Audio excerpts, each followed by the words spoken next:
Assembly cutaway views are a powerful illustrative technique that show how components fit together inside of an assembly.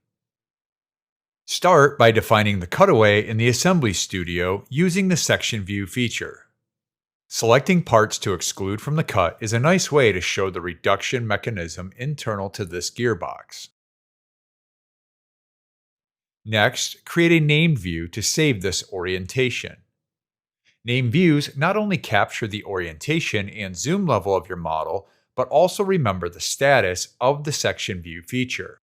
This makes it easy to return to a complex view orientation in just seconds. Finally, this named view can be used as your cutaway in the drawing. Switch over to the drawing and insert a new view.